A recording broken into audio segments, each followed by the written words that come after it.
This podcast is sponsored by nobody. Hey dudes, welcome to Splat from the Past, the only 80s themed horror sci-fi show where things can get totally radical.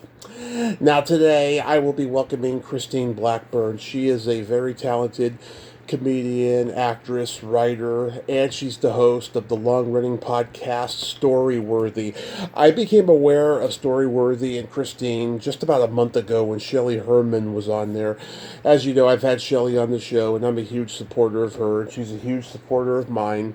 So I listened to the show, and I was like, this is an interesting premise of a show. I mean, she's very story oriented. She wants to hear guests tell stories, and then she asks questions about it after the story's over. And I was like, this is an interesting show. And so I did some research on her, and I was like, yeah, I'm definitely gonna reach out to her and have her on the show. And I can't wait to find out about her stand-up comedy. I watched a video the other day, and I was laughing hysterically at things that she was saying.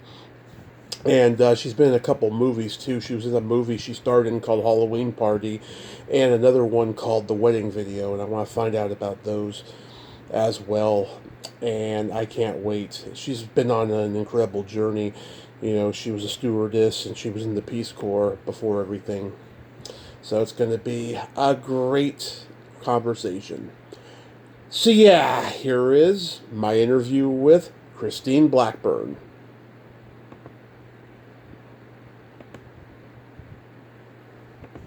Hey, Christine, welcome to the show. How are you today?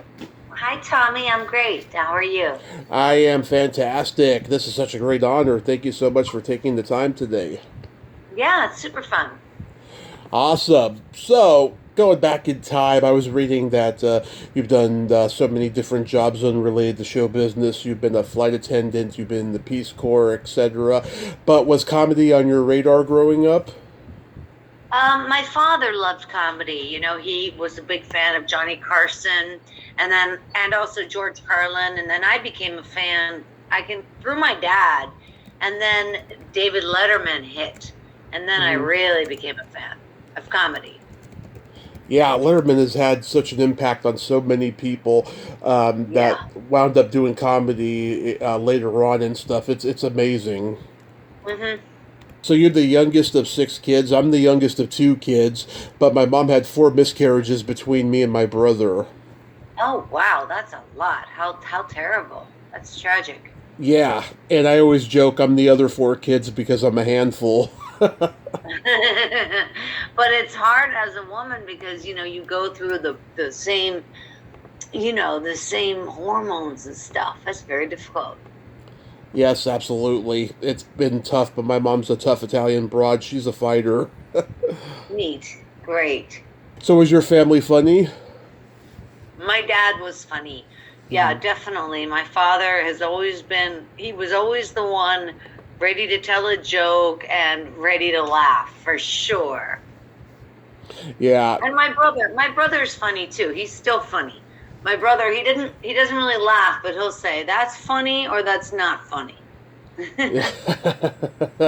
Yeah, my whole family's funny and stuff. We have no filter and we say what's on our mind and all of that stuff. So you kind of just picked up on that for them and stuff, and it formed your personality and wanting to do comedy? I guess so. Yeah, I mean, I guess so. I'm the youngest of 6, and so everybody, left because everybody went off to college, etc. And then my dad went off with his tennis partner. So when everybody leaves like that, and you're alone, feel a lot of rejection. And of course, rejection leads right to comedy. So there you go. Yeah. What comedians did you like growing up? Well, like I said, David Letterman, he was the really big one. And then, of course, Chris Rock and Eddie Murphy. But it was David Letterman was the first person. Yeah, oh my God. My dad had Eddie Murphy's Delirious on tape when I was a kid. Yeah. My mom and I, we'd watch. My mom would be at work. My dad and I would watch R-rated movies when she wasn't there, and we'd watch 48 Hours, and then Delirious was on after it. But I had to go in my room while it was on because it was so filthy. And then when I was 14, I saw it for the first time, and I hear all these jokes that my dad would make around the house, and I always thought they were his jokes. Oh my gosh, that's so funny. That's hilarious. Yeah, he would say, hey boy, you look mighty cute in them jeans, or you don't get no ice cream, or Yeah, any of exactly. those. Yeah, my dad did the same things, same things. My dad would also quote Green Acres. Do you remember that show? Of course. Isn't that funny? Yeah. Yeah, I mean, you grew up during the time when the comedy boom was starting to happen, and like Johnny Carson had moved out to L.A. and the Comedy Store opened, and then next thing you know, comedians are appearing on like Midnight Special and Don Kirshner's rock concert. Yeah, they were everywhere. The comedians were opening up for a lot of singers, even like Yeah. Frank Sinatra had comedians opening. Oh yeah, and oh my God, I've talked to comics from '70s and '80s that like opened for like the Temptations and stuff, and Jackson Brown and Right, stuff. right, right, right. It's almost That's crazy to awesome. think about now because it's like no comedians open for musicians nowadays. No, definitely it's different. Did you do school plays growing up? Yeah, I did some of the musicals in high school. Excuse me. Yeah, I did some musicals in high school, and I'm glad. It was always a fun group of people to be around. Theater people. So they were mostly musicals. Were you like the comedy relief? No, not necessarily. I was in the chorus because I didn't have a good enough voice, or I Mhm. certainly wasn't confident enough to sing. So I always ended up in the chorus of like Oklahoma, Little Abner, How to Succeed in Business Without Really Trying. And there was one more I can't remember, but it's funny. Yeah, always a good thing I think to steer kids toward theater like that. Just to Yeah. learn to express themselves. I'm a big guy. I had no coordination. I couldn't get in because my singing and my dancing was terrible. So I did stage crew, and that was Well, great that's because fun. yeah, because it was me and another person, and we would hear the same fucking songs over and over again. It became so monotonous, so we would just tell each other the most offensive jokes to break up the monotony. That's hilarious. Yeah, that's so funny. Yeah, I remember one day she had like her brother who was in seventh grade at the time. He like was hanging out with us, and he told us God jokes that were far more offensive than ours. And I was like, wow, oh my God, what are they teaching them in seventh grade? Hilarious. Yeah, that's really funny. Yeah. Do you remember the first movie that impacted you as a child? I'm gonna say Caddyshack again, Ah, another comedy, and I loved Caddyshack so much. I also saw Jaws. I remember seeing Jaws. That was very impactful. But in terms of comedy, it was Caddyshack, and then it was Airplane. oh my God, that is one of my favorite comedies of all time. I can quote the whole thing backwards. I what Oh, awesome! One of the first guests I had was Cindy Morgan, who played Lacey Underall. Oh my gosh, that's so awesome. She was so gorgeous. She was so gorgeous, and she did not take shit from nobody, and she was an absolute sweetheart at the same time. Awesome. Isn't that great? Yeah, and she passed away in January, and I cried for a week. Wow. Sorry to hear that. Yeah. Wow. But yeah, I mean, Back to the Future impacted me as a kid because I always had that fantasy of going back in time and seeing my parents in high school and finding out why they're so fucked up and why I'm so fucked up. Were you into like Animal House? Yeah, no, I wasn't into Animal House. I remember my dad was into that, but I never thought that was very funny, honestly. It's okay. It's subjective. I mean, I do know women Yeah, who love it, and I know a lot of women who hate it. isn't that funny? Yeah, sure, I get it. Yeah. Were you into like Fast Times or Porky's or any of those? Yeah, I loved Fast Times at Ridgemont High. That was fun. No, I was never into the smutty stuff. I never was into that. But I totally get I it. did love Fast Times at Ridgemont High. That was great, and that was sort of smutty, but you know what I mean.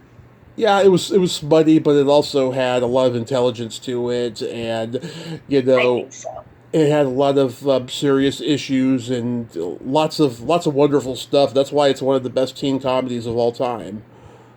Yeah, I think so too.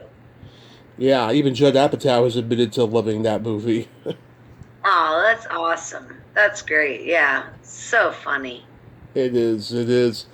So, how long were you a flight attendant for? I flew for over 7 years, Phew. and yeah, it was plenty, is what it was. It was just plenty, and a good job in my 20s.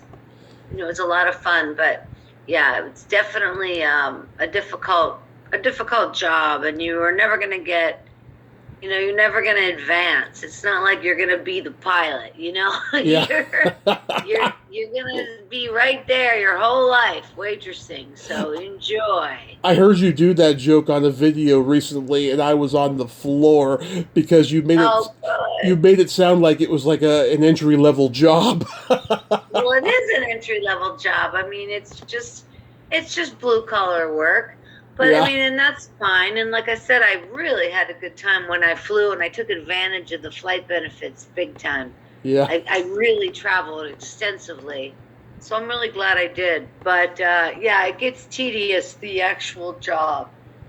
Well, were there any places you went to that like stand out as like a good time? Well, sure. I mean, Australia is a wonderful place to visit. I love Australia, but I also loved more of the, exotic places too that I went. Thailand was very exciting, and I never got to Africa. I'd always like to go to Africa. Oh, Yeah. Have you been to Africa? I have never been outside the country. I've only been outside of California. All right, let's go, Tommy. Get your passport. We're going to Africa. Come on. Yeah, We got to make a plan. You can't think about it. We have to do it. in the last decade or so that the world has been fucked up, my mom and I have been talking an awful lot about getting passports and going to like Italy because we're half Italian, Oh, and great idea. Italy is very accessible. It's super easy, a well-traveled path. yeah, we like want to go to like European places, and see like our heritage and stuff. Well, I hope you do. I think that's a wonderful thing to do. I hope so. Yeah, with the world getting crazier and crazier every day, one can hope. Yeah. Oh wow, yeah. I mean, 7 years to do that and just like be on an airplane, right, and not even get airsick, for 7 years. That's amazing. That's an accomplishment.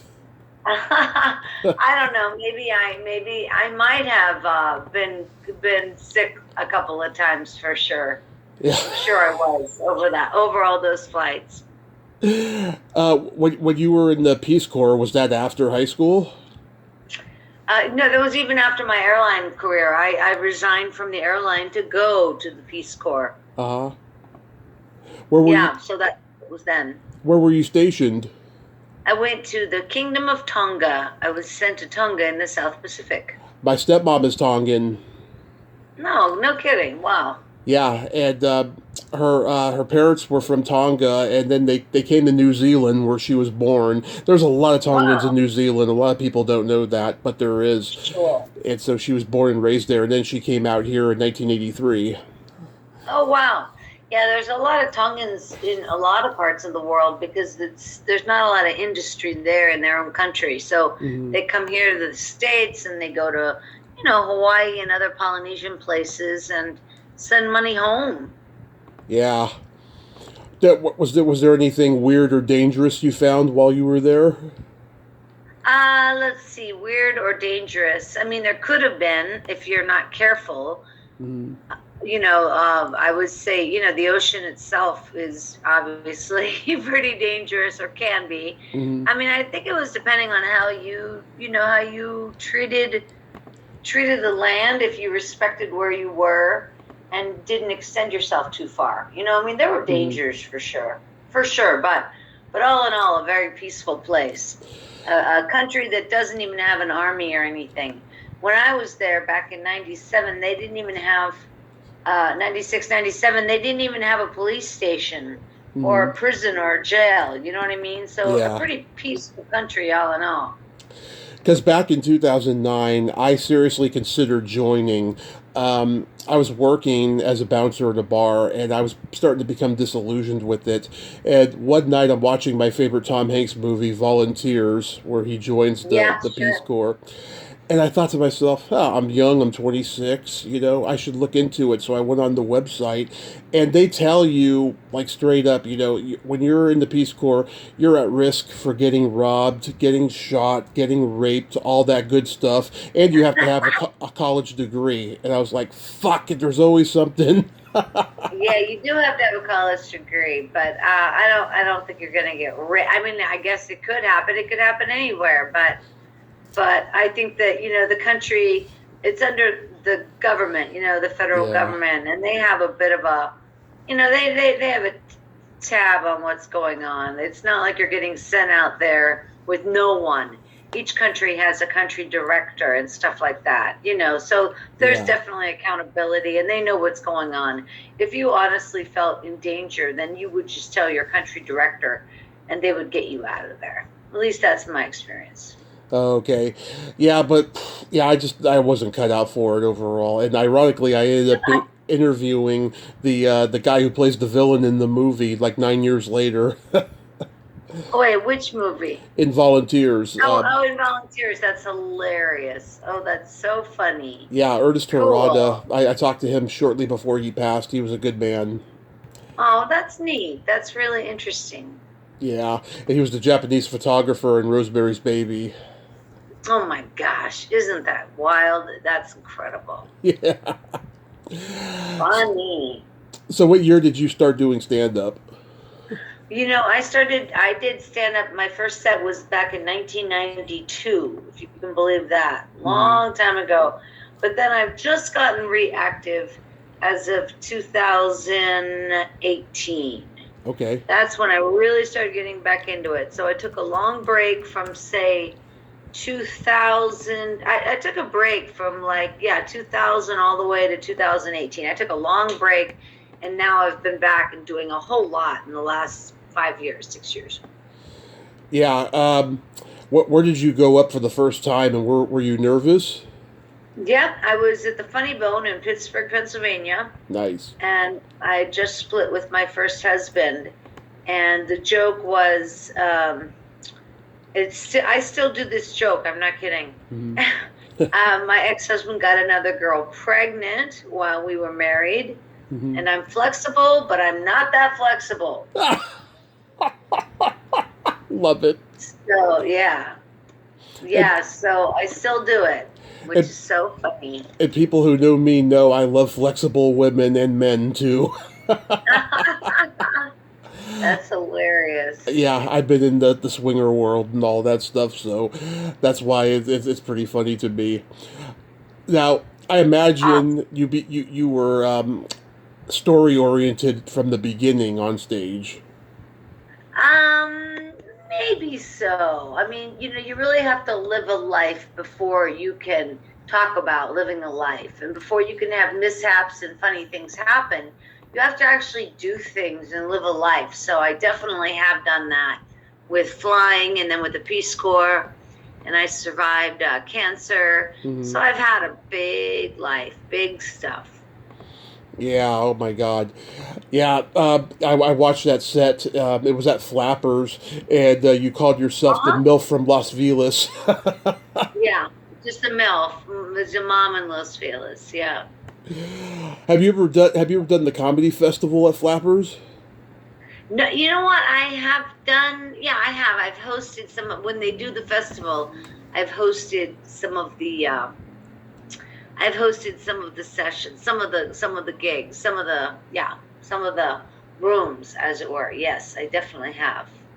Yeah, I auditioned for them in 2015, like 6 months after I got out of the hospital from my accident, and Wow. I wasn't ready in hindsight. I was frail, and I had only been going up on stage since August. I got out in June of the hospital, but in August I started going up again. I wasn't ready, but I wanted to give it a try because I didn't want to waste time.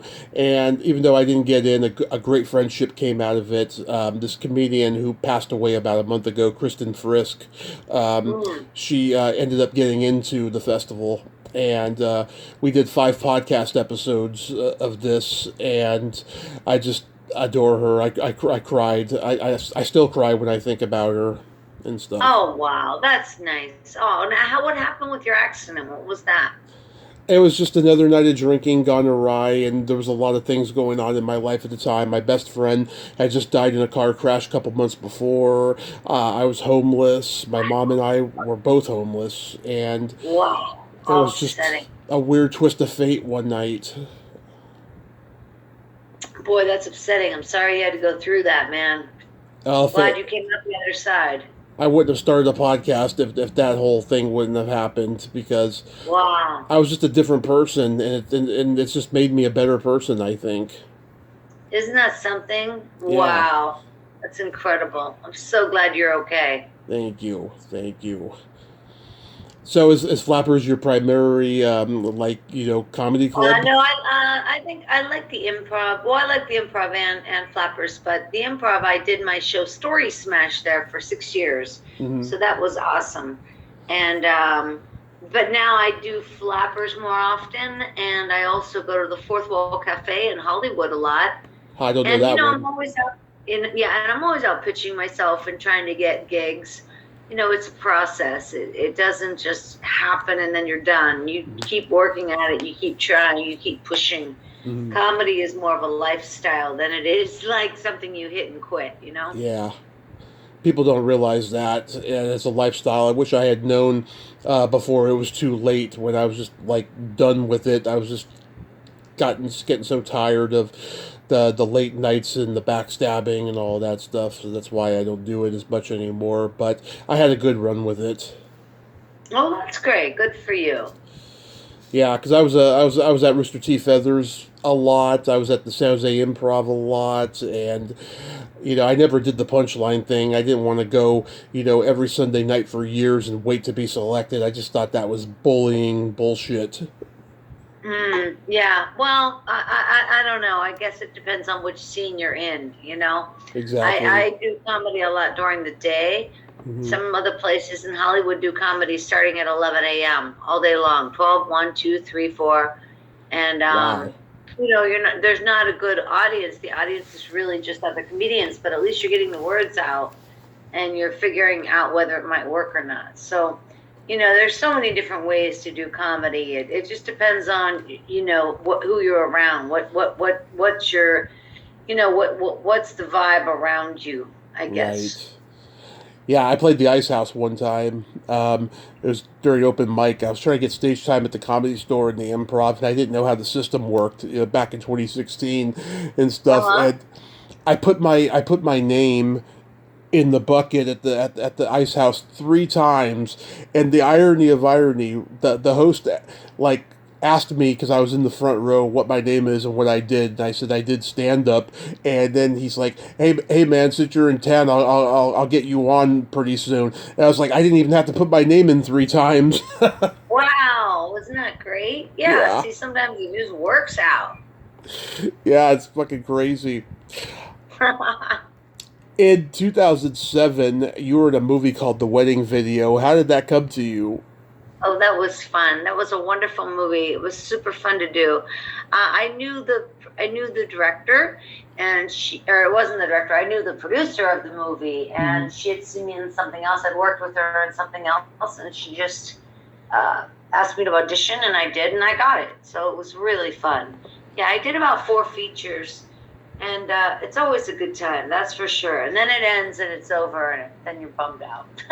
Yeah, I noticed Aaron Gray from Buck Rogers was in it. Oh yeah, and Erin and I share the same birthday, January 7th. Isn't that funny?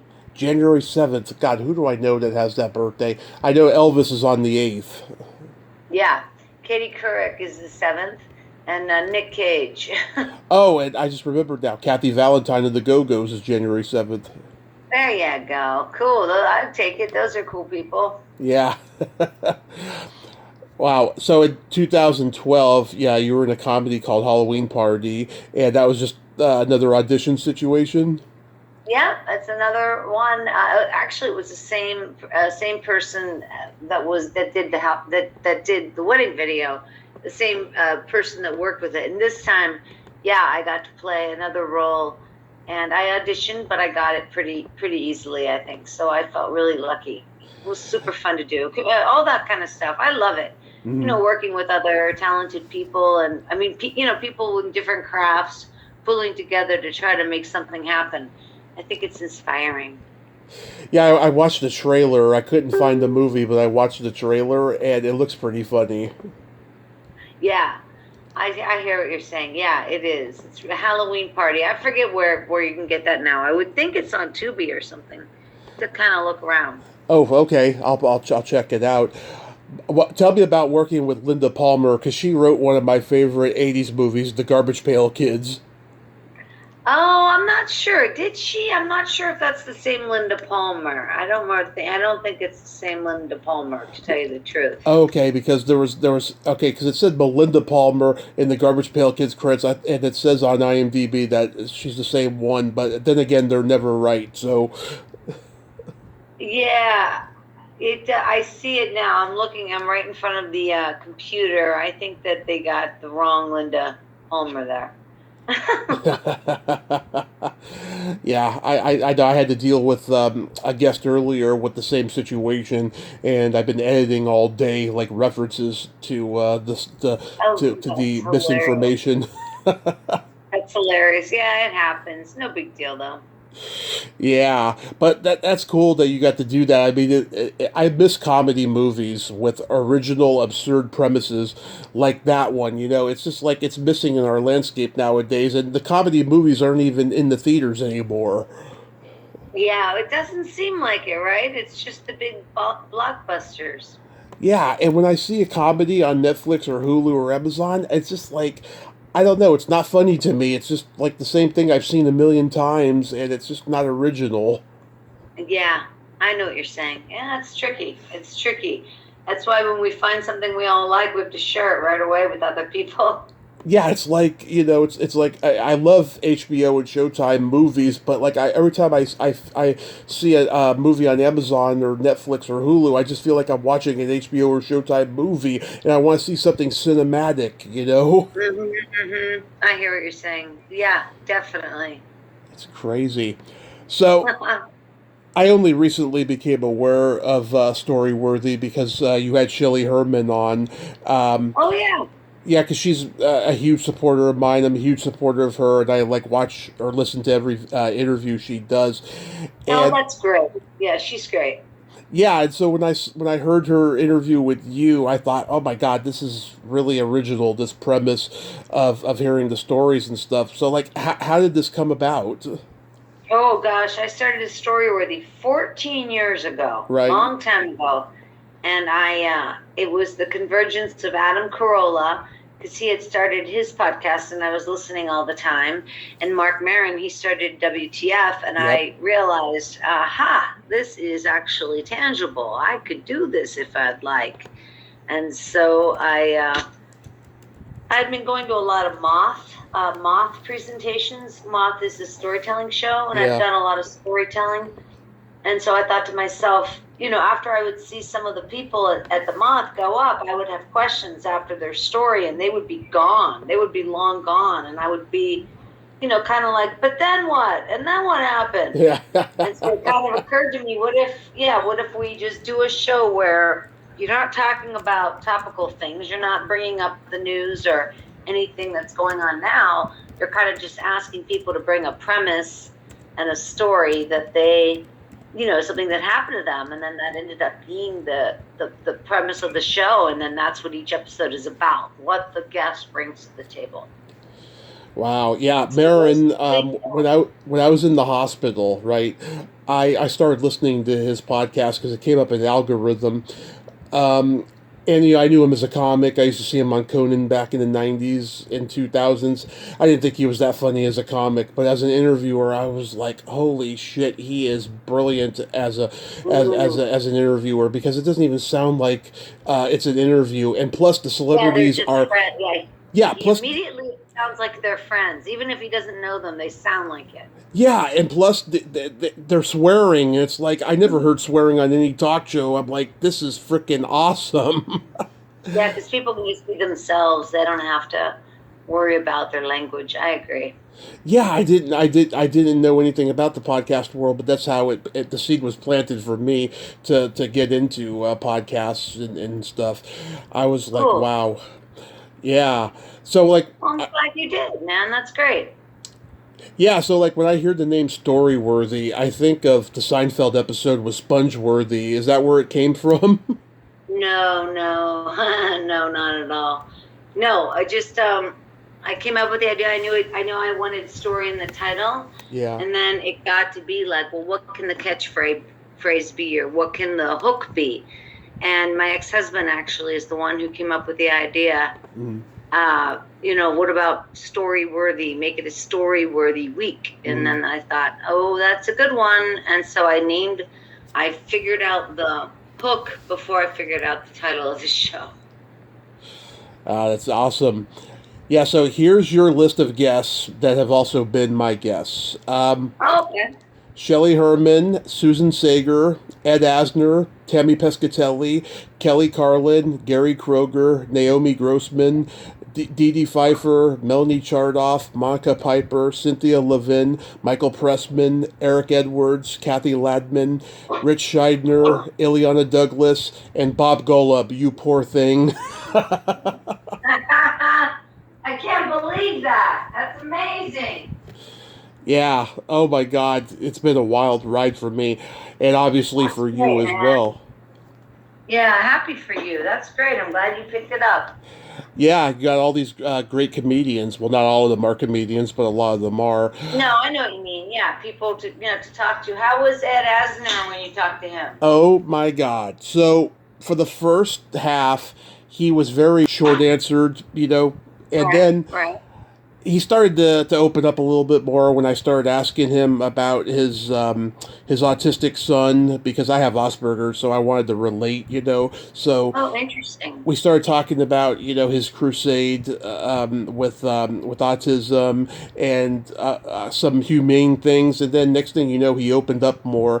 But he said some hilarious things in that episode that I'll never forget.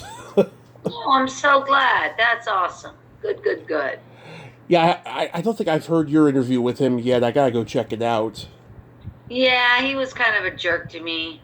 Oh yeah. It was a different scene. Yeah, he's very much like a chauvinist and misogynist kind of a guy. So Oh yeah. I mean, it's okay, but he was really gross to me. He tried to kiss me a couple times, and yeah, it was not good. Not good. That I was just wondering. I mean, I'm sure he's different with men. He was different with men, but anyway, Yeah. it happens. You're not the first to tell me that about him, by the way, so I totally get Yeah, it. I know. He has a reputation. He truly has a reputation, and that would be difficult to have a terrible reputation like that. Sounds horrible. Absolutely. So, how did you get Larry King? Oh my! It was so long ago. It was so long ago now.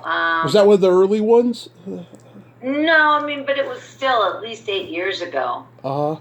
I've been doing it, like I said, for 14 years. So I have I have a pretty big catalog. Larry King, I went through his publicist. I do remember that. Yeah. And yeah, I just really, really, really liked Larry a lot. Got along with him very well. I had him on my show 3 times. Okay, I heard one, and he called you Donna, I think. Yeah, no, he called me the story lady, and I don't know. He was so funny. He was a really good man, like a really classy guy. I just remembered Donna because that's my mom's name. Oh, that's awesome. Yeah, funny. What was your experience like with Michael Pressman? Because I can tell you, he tried to get out of doing this interview with me for a week. Really? That's so strange. Yeah. I remember it was being okay. I don't remember much about it. Yeah, because it's funny. Okay, I'm a latchkey kid. I grew up on all the movies he directed, like The Bad News Bears and Yeah, Breaking Training, and Dr. sure. Detroit and Teenage Mutant Ninja Turtles 2, which my dad took me to see in the theater. And I wanted to like reach out to him. So, because I had heard this podcast interview he did like a few years before that, right? He kept graciously declining, and I was persistent, and then finally he said okay, and he tried to get out of it and stuff, and he wanted to only talk for a half an hour. I was like, how can we talk an hour about six theatrical movies you did, and I love all of them, and I know them like the back of my hand. So reluctantly he said okay, an hour, and he was great. There's moments in there where he sounds like he wants to say goodbye and stuff, and he actually tried to about 8 minutes before the hour was up, because I was quoting lines from Teenage Mutant Ninja Turtles 2, like my favorite lines, and That's funny. he just, Well, an yeah, hour is a long time. An hour is a really long time. yeah, 30 minutes is sometimes better, because I'm just saying my experience in podcasting is that you yeah, don't want to ask the same questions other people have. oh yeah, Like you want to know more than you don't know, so that the questions you ask the person can actually really give thought about, like, oh, think about that, huh? Nobody asked me that before. yeah, Let yeah. me think about that. This person has obviously done their homework, and they're now asking me about the same thing everybody else does. Oh yeah, that's what I try to do.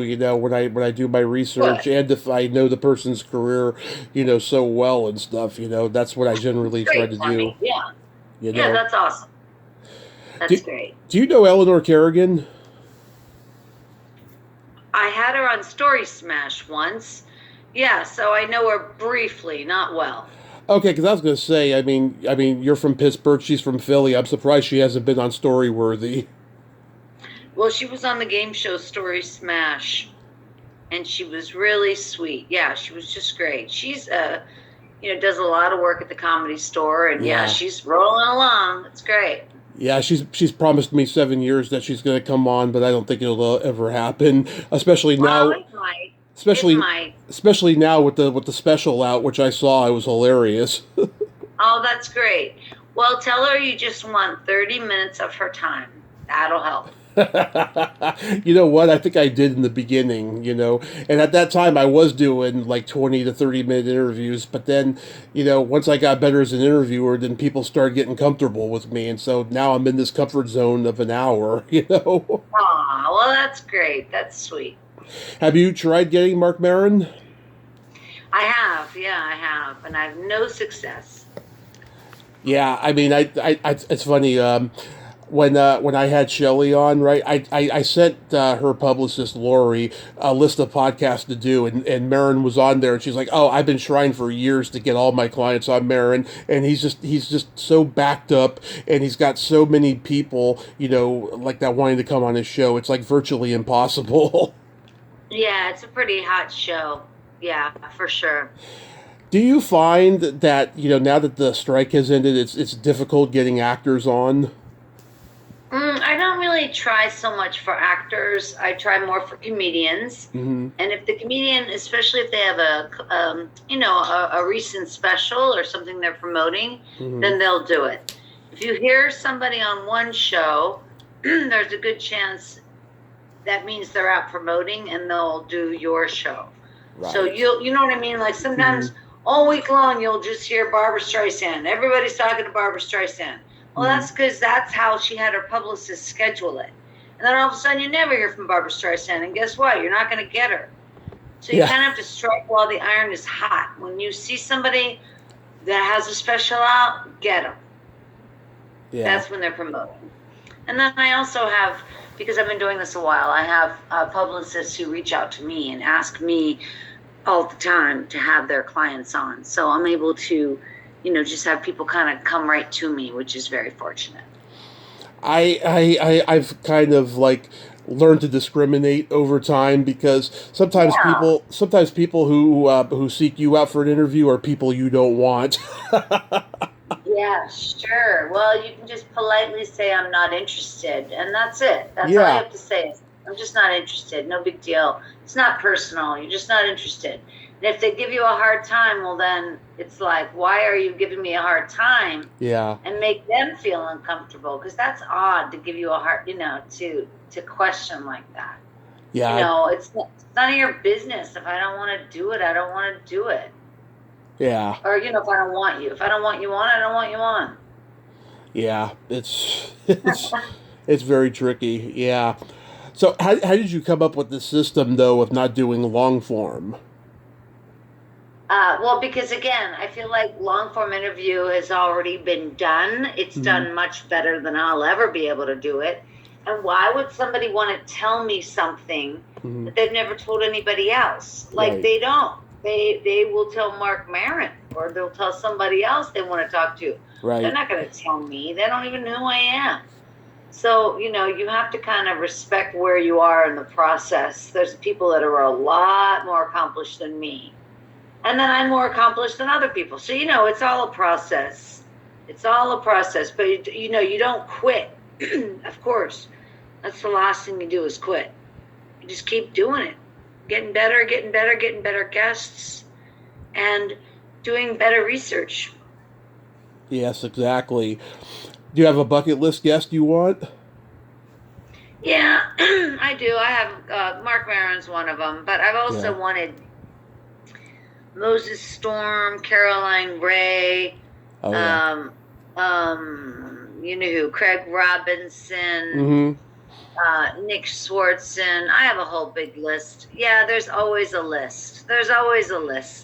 I'm having Margaret's show on My Life in 3 Songs this weekend, so I'm happy about that. Oh, My Life in 3 Songs is the show I've been working on my hardest, and I'm really proud of it. So I hope you're able to take a listen to that as well. I would love to, because oh my god, I mean she would be like a dream guest for me if I could get her, because we're both like-minded in our sexual freakiness.